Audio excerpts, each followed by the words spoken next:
If you're looking for a new way to support the podcast, check out Dubby.gg, an energy supplement company trying to make a difference.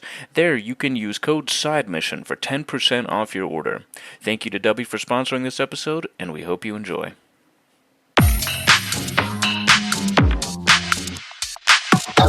Welcome into the newest episode of Side Mission. I, like always, am your host, Rusty Ellis, joined by just one of the boys, Matt Beck, and today we're talking, Matt, about Life is Strange Reunion.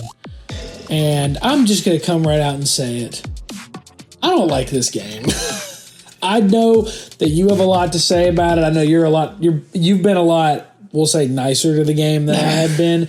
You've been fairly critical of it, to your credit. It's not that you've not been critical of it, but I think you've been more fair to the game. Well, not more fair, but nicer to the game than I have been.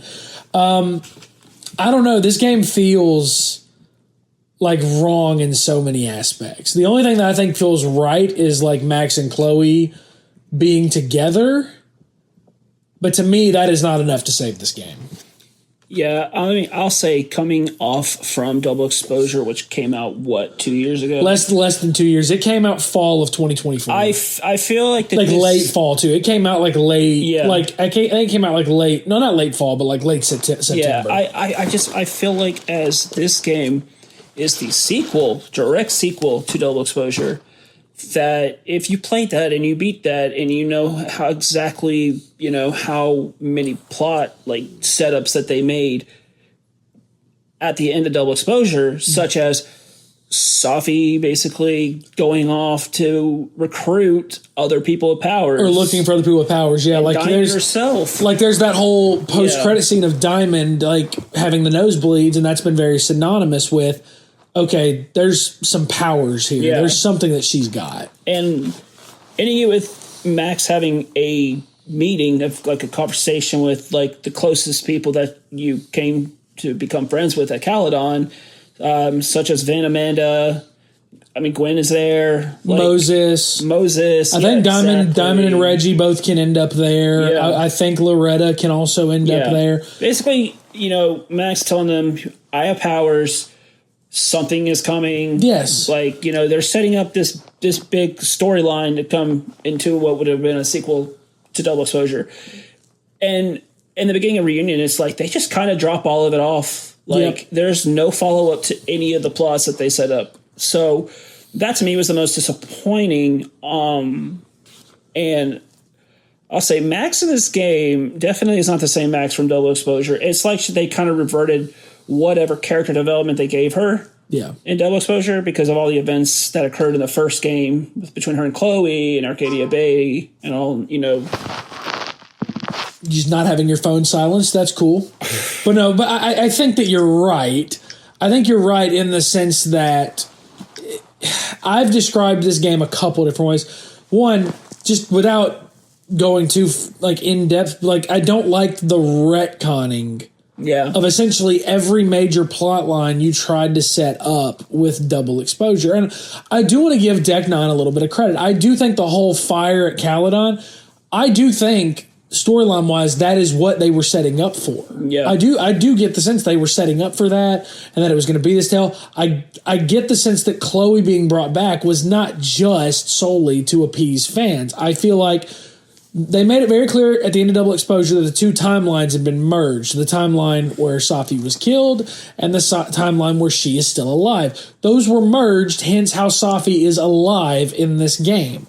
Now, the issue that I have is exactly what you said. It's how this game undoes a lot of things that Double Exposure went a long way to try to explain and set up. And there's a lot to go into. We're going to talk a lot about it. I want to try to go in order as best we can here. But the biggest thing is the end of Double Exposure, which, by the way, if you've not gone and listened to that episode, please do. That is one of my favorite episodes that me and you have ever done. It was an awesome episode. Yeah. We both loved Double Exposure. I feel like the end of that game was Max realizing something big is coming. I cannot face it alone. I need help. I need people that are on my side, that know what's going on, that know what's happening, to where I'm not facing whatever this is that's coming, whatever it is, I'm not facing it alone. And then at the beginning of this game, we find out, everyone except Moses has had their memory. Well, and even Moses, he had it wiped. He had it wiped. Max told him, but Max told him everything again. that happened and was able to prove it. Like, but everything with Amanda, everything with Vin, everything with Loretta, Gwen is nowhere to be found in this game whatsoever. Like, it feels like everything that the end of that game set up is just kind of left by the wayside. If you remember back to our episode of that, I said, and I knew this wouldn't happen, but I said they're setting up for something. They've potentially set up for maybe Alex Chen to be introduced into this world, because we know that True Colors and Double Exposure happen in the same world, because Steph was in Arcadia Bay and she was in True Colors. Yes. So we know that it takes place in the same universe. Steph also knows Chloe. So we all know that this takes place. I knew that wasn't going to happen, but they were still setting up for something intriguing, with everybody knowing, everybody kind of being cognizant of, okay, these powers exist. What happens next? For some reason, they just retcon it all, and I'll never understand that. Yeah, I won't either, because, like I said, I was expecting this kind of like Avengers Endgame. I was expecting something like that to happen with like people with powers, and then maybe this fight between the paranormal or the supernatural, with just reality. Yeah, and it kind of been really cool if they had done it, but instead they just kind of, again, what we got, like a year time skip. Yep. Max is basically, she goes on this trip due to her agent booking her like these art shows, because that's what she's into with her photography. Yep. She's a full-time professor now at Caledon. Full-time professor. And then like everything seems to be going good. Max comes back to Caledon, but then the fire breaks out. Yep. And she remembers a picture that she took before she arrived to the school, and she uses that to use one of her original powers, which is rewinding time through a picture to go back to that exact moment in time. Yeah, I said, I think what you said about the fire was a really good disaster to happen. Like, it wasn't like out of the ordinary. It wasn't too crazy, like end of the world type shit. This is what I was expecting. It wasn't like something so supernatural like the storm was in the first game. The first game is fine when it comes to the storm. That's fine because you're introducing this world, and that's fine. I don't have a problem with that. But it wasn't just so supernatural that it was something that, just kind of breaks the immersion of everything. Like, okay, this is what you're building towards. This is what these forces, this is what's happening. Okay, cool. That's fine. But that does lead into my second thing that I didn't like that they redid. I will give Deck 9 credit. The one thing I said leading up to this game that I didn't want to have happen, I do not want to freaking choose between Caledon and Chloe. I do not want a repeat of, do you want to save Arcadia Bay or Chloe? I don't want a repeat of that. I don't want to do that again, thankfully. They did not do that. They don't do that. Yeah. Now, Deck 9 also did, and we'll talk about the ending. I'll let you talk about it a little bit. Like, we'll get to the ending when we get to it, so spoilers for the rest of the episode, obviously. But, like, Deck 9 still couldn't help themselves because they said, this is the last Life is Strange game. They said that. Was it specifically with Max, or was it just specifically Max and Chloe? I think. Like, they were like, this is it. Or the very last Life is Strange. So it's like but they were very definitive and like, this is the end of the road for this. But they couldn't help themselves because at the end, you still have a choice to make. You still have two separate endings that you can choose, and it's like, they couldn't even help themselves. Now, that's not what I was going to complain about next, but I don't like I don't like the reintroduction of the rewind power. Double Exposure went to a very lengthy degree to say that just because you have powers does not mean you should use them. Yeah. Does not mean you should abuse them. And I am sorry, I could not be convinced that Max Caulfield in this game, she abuses her powers more than any other Life is Strange game that she was in. Her and Moses even have like their own training regime. She abuses it. And I'm like, the Max Caulfield you introduced in the last game would not do this. No. I don't care that she's more confident with her powers. I don't care that they're understanding it more. I don't care about that. The character you set up told Safi at the end, I will not wait for you, because if you are not going to be responsible with these powers, I cannot go down this road with you. She made that very clear, and yet here she is a year later abusing the rewind power. Yeah. And I know because I have used it in 8 hours or so. I've used it an obscene amount. Yeah. And it's bizarre to me. Yeah. To make this game, or to make a game like Double Exposure and to set so many boundaries, and then to just prove with your following release less than 2 full years later that those boundaries, they didn't mean anything. Yeah. Which I'll get into why I feel like that's the case later, but I'll let you talk a little bit because again, there are going to be people that love that Chloe is back and that love that Rewind is back because it's going to remind them of the first Life is Strange.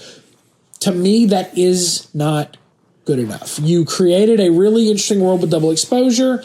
I know that surprisingly, me and you loving it, I guess we were maybe on the other side from a lot of people. Yeah. Because there was apparently a lot of criticism that Deck 9 got for double exposure. I don't understand it, but to me, it's not enough. It's not enough just to reintroduce that after you spent a whole game saying you should not abuse powers. Yeah, I mean, I have quite a few like pros and cons. Like, I want to say one of my pros is I think the storyline itself is good.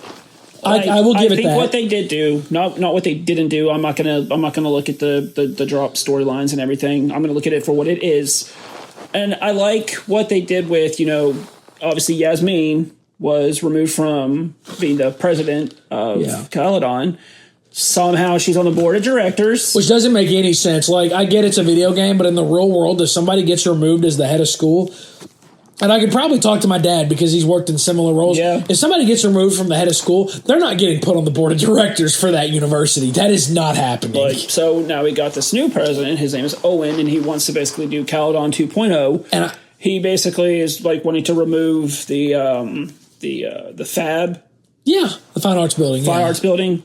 Because he doesn't see. He also doesn't take Max very seriously as a teacher because she is a teacher of fine arts. It's not something that he cares a lot about. So he basically thinks Max being there is kind of a useless position for her. Yes. And I like what they I'm not saying yes that I agree with his style. Yeah. You're right. That's what I'm saying. I like throughout the storyline, Max is trying to figure out why the fire started. But everything seems to lead to Abraxas. There's a moment in this game where you actually find out that the secret of Abraxas is, I don't know if I should say it or if I should go. I've already said spoilers, so go ahead. Basically, years ago, during like when Abraxas like original like founding and creation and all that, so Yasmin was in Abraxas. Yeah, turns out that she was in Abraxas.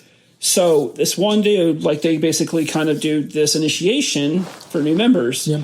This one guy, I can't remember word for word, like he basically goes crazy and kills himself, and they hide the body. That's the secret. That's the big secret. That's what Owen wants destroyed.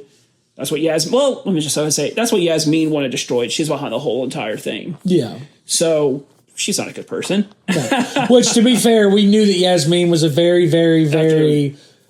I'm trying to think. Covering the death of Maya. Yeah. Like we learned in Double Exposure that Yasmin is not necessarily a good person. We learned that she had a lot to do with Safi's best friend Maya, who committed suicide. We learn that a lot of the details of that were covered up. And that's why Safi and her mom had that big falling out. They had a very fractured relationship. It's why Safi's book gets canceled by Gwen, because Gwen realized that, this is a lot of inflammatory content that we talked about, and it could do a lot of damage to Caledon's reputation and all that. Like, I felt like Double Exposure approached these topics very well. I agree. I feel like this game, while it does its best, I feel like this is a game, and maybe I'm out of place saying this, this feels like a game made by people who studied fine arts and who have spent their entire lives hearing that their degrees are not worth a lot.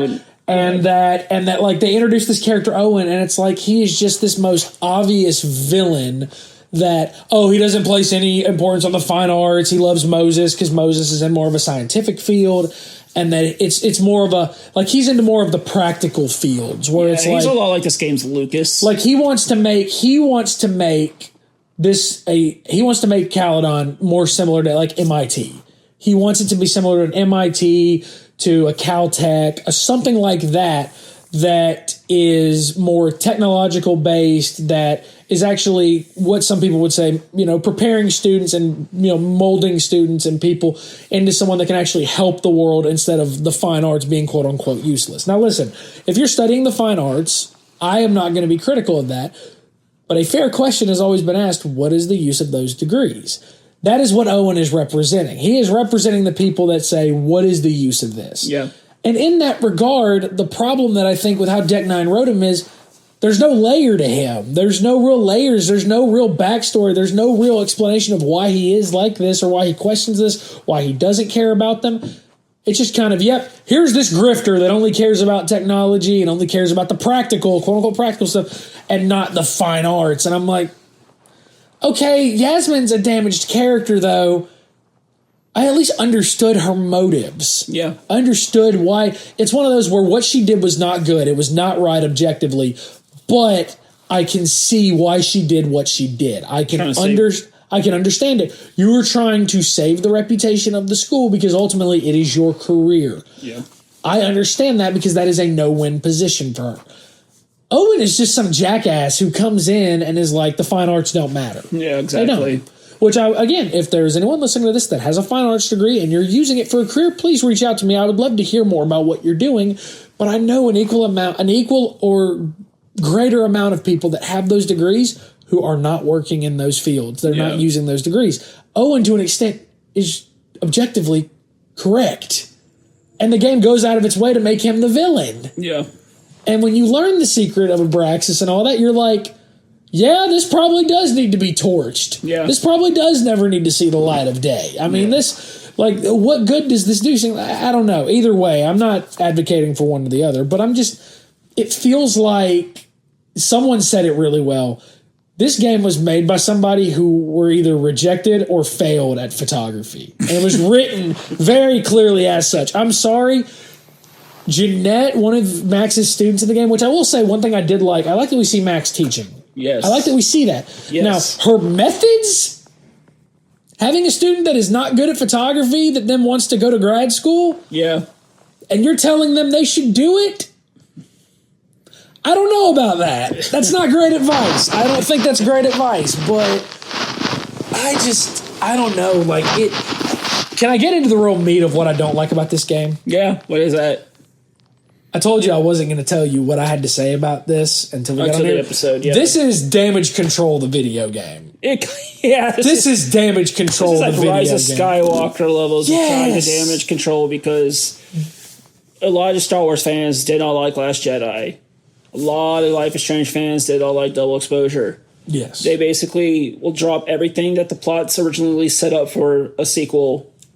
Like Rise of Skywalker, they dropped everything they could possibly do that Rian Johnson set up. Like, listen, do I agree with what Rian Johnson did in a lot of The Last Jedi? No. Do I think The Last Jedi is a great Star Wars movie? No, absolutely not. Do I think it's a fine movie in a vacuum? Yeah, it's a good movie. It's a fun movie to watch. Yeah. But I would have liked Rise of Skywalker more, and it's why I consider it the worst in the trilogy. I would have liked it more if J.J. Abrams had just said, hey, I'm just going to roll with it. Yeah, I'm just going to roll with what he did, and I'm just going to build off of it. I wish that they would have been like, you know what? We can bring back Chloe. We can still have this fire, but we're going to roll with what we were trying to create with Double Exposure. Instead, it just feels like they retconned everything just for the sake of like, let's just please the fans and bring back Chloe and Max. And that's exactly what they did. To me, that is not enough. I do not care what your reasoning is. That is not enough. And this may delve off into a conversation that is not just geared around reunion. I guess I just don't get the love that people have for Chloe as a character. I just don't get it. And I've never gotten it. Chloe is objectively not a good person. She's not. Yeah. She's not a good person. And if you disagree, and that's fine. But I'm just like, I don't understand this crazy idea that Double Exposure was missing something. Yeah. Because Chloe was not present. I thought the game was really damn good. Yeah. So, go ahead. I mean, I think Chloe's popularity comes from the fact that she is this, tortured soul type of character. She's a well-written character. That's not the issue with me. Yeah. She's a well-written character. She's well-voiced. That's not a problem.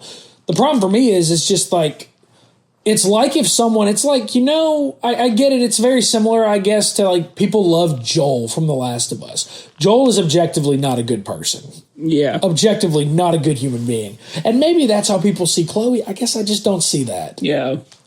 So I don't know. This game it didn't do it for me. Yeah. I wanted to say, go ahead. When they announced this game, one of my fears was how they were going to handle the original choice of Chloe or Arcadia Bay. It's so bizarre. And it's like, I was like, I don't know how they're going to set this up because obviously both of your choices mattered. Would they have been better off just maybe going with, like, just definitively the story is going to behave as if you saved Chloe? I think they would have. Yeah, because they give you the option to start the game as dead Chloe, like alive Chloe. And it's so bizarre because if you chose to save Arcadia Bay in the beginning, Max, for like the first 3 or 4 hours that Chloe's there, Max is just bewildered that Chloe is alive. She's just like the whole time, like Chloe's like talking about stuff, like delivering good dialogue or quote unquote good dialogue. And Max is just like, how the fuck are you here? Like, how are you here? Like, what's going on? And I have like a love-hate for the way that they handled it. One of my problems that I had was when Max sees Chloe for like the first time, it's like everything that they went through where Chloe was kind of a piece of shit to Max, thinking that she was using her powers on her and like there was no trust between them. Yeah. There's none of that here. Max is immediately swoon over Chloe, like as they didn't have a bad breakup. And it's not even just Max either; it's Chloe too. It's like all of the feelings of like, all the hesitance that Chloe had in being with someone like Max, she's gone. It's just gone all of a sudden. Like their feelings come back for each other almost immediately, instantly. And I'm like, wait a minute, like there's no tension between them. Like Max from Double Exposure in this game, she would have been angry. She's like, what are you doing here? She'd have been like, why are you here? She would have been like, I made so much progress on getting over you, and now you're back. Like, but that's not that here. It is immediately, I will do everything. The whole romance with like whether you picked Vin or Amanda, like it's like. And I don't think Vin is really that much of a romance. Like I've gone back and I've platinum Double Exposure since the year started. Like I realize in that game you're not exactly romancing Vin. Like you more or less just drunkenly make out with him. Like that's really more or less what happens. Whereas with Amanda it was an actual relationship. It feels like an actual like it's very clear. It's very similar like True Colors. True Colors, there is very clearly a right romancing option. It is Steph. It is not Ryan. And that is not a knock to Ryan. It is just that he and Alex have no chemistry. Yeah. Very clearly in Double Exposure, the game wants you to romance Amanda. Very clearly. And that's the chemistry comes from. And that's good because romance, like Max and Amanda have that chemistry, have that good back and forth. And I like that. I was all for that. Like it made sense. It didn't feel forced. And again, that's one of the things I don't like. I don't like how like Max and Amanda, like there's just no even acknowledging that the two of them did anything. Yeah. There's no acknowledging of it at all. It's like, again, you just like the storm wiped their minds clean, I guess. Pretty much. And I liked in Double Exposure how Chloe was set up as hesitant because she was like, things would be going really, really well. And she would have that thought of, did you just rewind? Did you just rewind and like, did we argue and you fixed it? Like, I liked that because it was a layered all this. And to the same thing with Max, it's Chloe was not set up as a good character in Double Exposure because if she's alive in that game, she broke up with Max over a letter. Yep. She leaves Max a letter and was like, I can't. She leaves her at a hotel. She leaves her at a hotel in the middle of nowhere and it's just like, I can't keep doing this where all I can think about is, did you rewind this? Or did you, like, is everything going well because you used your powers? I can't do this anymore. Yeah, Chloe in Double Exposure. And they both just forget about that in this game. Chloe in Double Exposure absolutely has all this resentment towards Max. Yes. But in Reunion, none of that's here. It is immediately, and it may not even be resentment, but it's like she has this understanding of like, this is not working. Like this does not work. This can't work. There's no trust in our relationship. I don't trust Max. Like it's a lack of trust. I like that. It's a lack of trust. But again, here it just there's none of that. Like it's like instantly, it's like they're right back on the same. They're right back together, and they're like, "Oh yeah, this is how it's." It's like they're back at Blackwell. Yeah, it's like they're back there, and it doesn't even matter. Yeah. Like it's so bizarre. And again, like it's not even the writing is not good in my opinion. It's very cringy. Again, that's kind of par for the course with Life is Strange. Life is Strange writing has always kind of been. They really have their own language. It's kind of always been cringy. It's kind of always like I feel like True Colors was probably the least cringy of the games when it came to the writing. It was like the least indie, try hard indie. Yeah, like it didn't feel like it was trying too hard. Like it was being exactly what it wanted to be, but it wasn't trying way too hard to be. It was just kind of naturally. I mean, it was goofy in True Colors. I mean, they had the LARPing thing. Like they didn't take itself seriously. They didn't take themselves so seriously. Like they had serious subject matter, which they handled really well. But in the silly moments, it also wasn't trying way too hard to be silly. It was just letting it happen naturally. Yeah. Like it was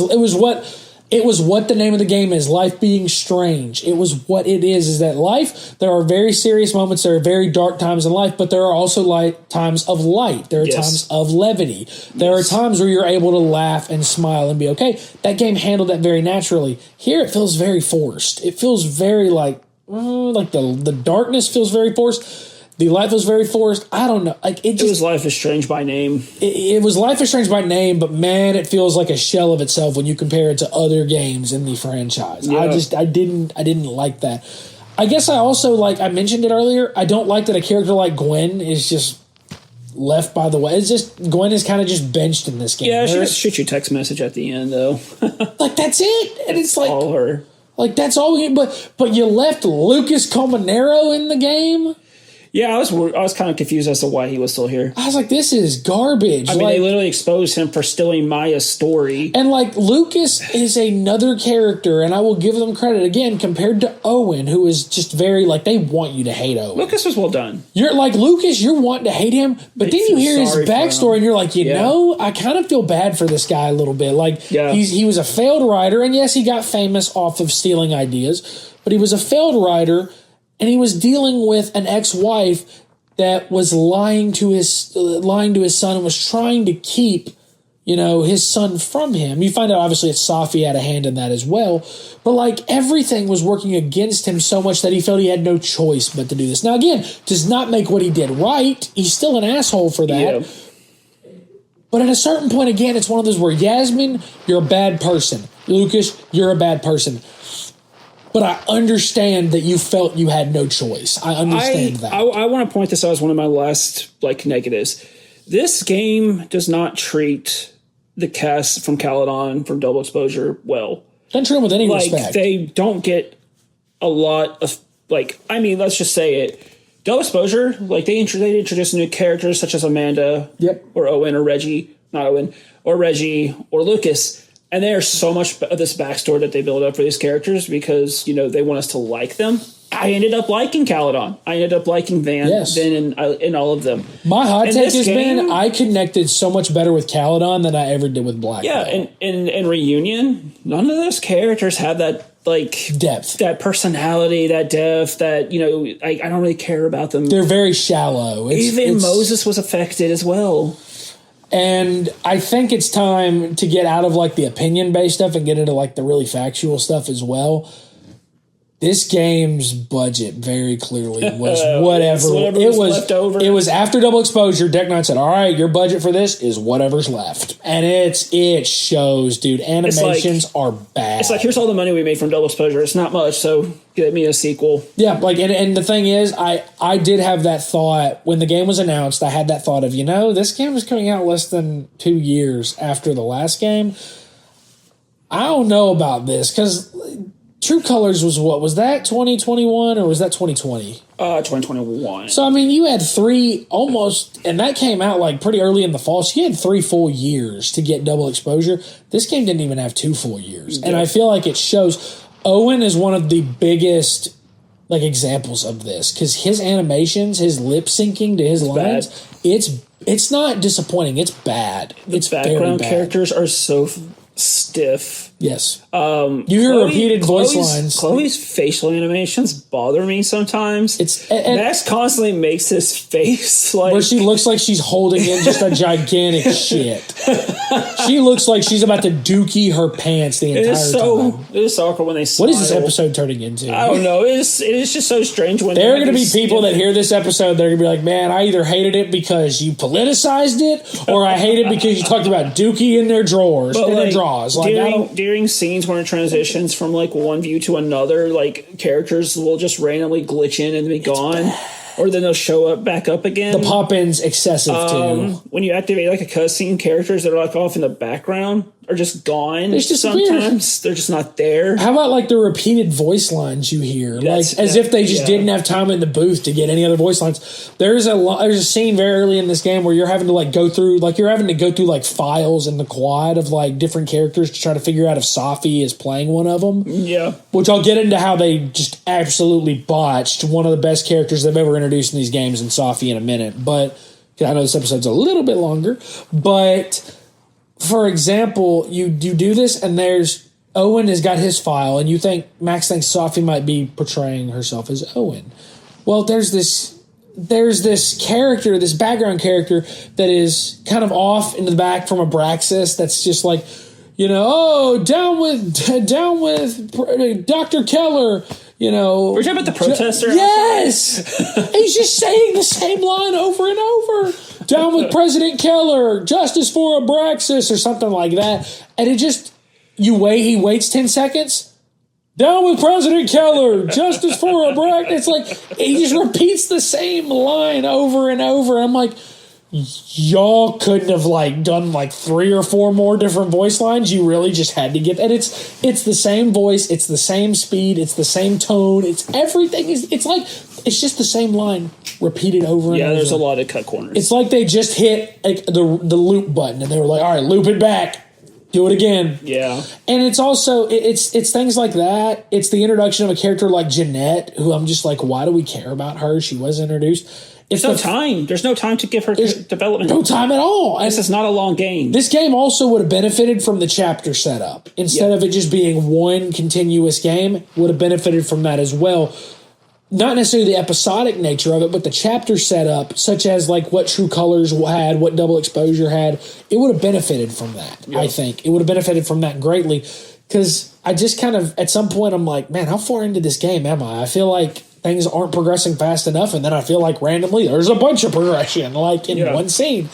And the biggest thing I hate in this game, besides the retconning of everything in Double Exposure, at least the important stuff, Safi is just absolutely, her character, this is one of the worst examples of character assassination I've seen in recent games. She just comes off as like really lonely. She's like, I'm just gonna haunt Caledon. Pretty much, like what? Like shape-shifting in other students, and then her and Chloe meet. And actually, I will say, I did like the few times that she and Chloe interact. I liked it. I liked their interaction. I was kind of worried how they were going to do it because I can tell that Chloe or Safi kind of has this in the back of her head. She's like, man, how does she like someone like this? And then Safi kind of realizes that she and Chloe are not all that different. Exactly. They both died in a timeline. Yeah, and they both survived in a timeline. They have a lot in common. She's realizing that, like, man, Chloe. She's like, I don't know if I like this girl at all. And then she's realizing, there's not a lot of differences in me and her. Yeah, and it makes sense why when Chloe has those visions or whatever that Safi is there. Yeah, because both of their lives are intertwined with Max. Max is basically, her powers are responsible for creating 2 timelines with them and then merging them, which is why another issue that I had was it just feels like nothing that happened in Life is Strange 1 matters, because no matter what, Arcadia Bay is back, Chloe is alive. Yep. There is no world where Arcadia Bay does not exist I think that's my biggest issue with the first Life is Strange game, is that like they really the ending of that game, if your exposure to the series ends with Life is Strange 1, sure, it's finite right there. Like, either Arcadia Bay is gone or Chloe is gone. It just feels like to me, if you play more into the series, you realize, like, okay, no, Arcadia Bay has been rebuilt and Chloe is now still alive. Yeah, like, it just feels to me like Max and Chloe should have never been revisited. It should have just been the first one, as much as I love Double Exposure. But when you make a game and you do a choice like that, I just wish you'd stick to it. Like, you have to have some willingness to stick to your guns. If you're going to have an ambiguous ending, it needs to be an ambiguous ending. You have to have some kind of willingness to, like, stick to the boundaries you set. Exactly. Instead of saying those boundaries don't matter. You created these rules to these worlds with these powers. And then you said those rules don't matter. Exactly. And like, I can't help but feel it, but, like, I also didn't love the rewind. Like, I hated it. I think that's why the first Life is Strange game never really resonated with me. The rewind ability is just kind of, I feel like I've seen that before. Sands of Time, I've seen that before. Like, I've seen rewinding to fix mistakes. I've seen that. this being able to explore between two timelines, for it to not pop up at all here, I know because the timelines merged, but for there to be absolutely no mention of it, it feels like. It's like y'all just want to act like double exposure doesn't exist, which is why for the life of me, I cannot figure out why this game has the review scores it does. Yeah. Can't figure it out. Because double exposure to me is a significantly better game than this. I think it goes about and sets some interesting premises and it sets up interesting storylines. And this game just, no pun intended because of the fire, but it just basically takes a blowtorch to all of it. And it says, nope, we're not doing anything with that. Yeah. And it bothers me. It bothers me because I like this series a lot. True Colors is my favorite point-and-click game I've ever played. I have replayed True Colors so many times because I love that game. And I platinum double exposure. I platinum True Colors. This game, I have no desire to play it past what I've played. No desire. Like, it's... And the fact that they couldn't even set up a canonical ending. Is this the last Life is Strange game or not, Deck 9? It needs to be. I remember last year I said with Split Fiction, Hazelight, I hope you do something different with your next game. Not because I didn't like Split Fiction, quite the opposite. Split Fiction to me was as perfect as that genre is ever going to get. Yeah. Do something different because I don't know if you can top that. I think that the next game, if Split Fiction is here, your next game is going to be right here, and it's going to be looked at as a downgrade. It's going to be looked at as that. Deck 9, do something different because Life is Strange, I don't think you have it anymore. It's that simple. Do you have anything else you wanted to bring up? No.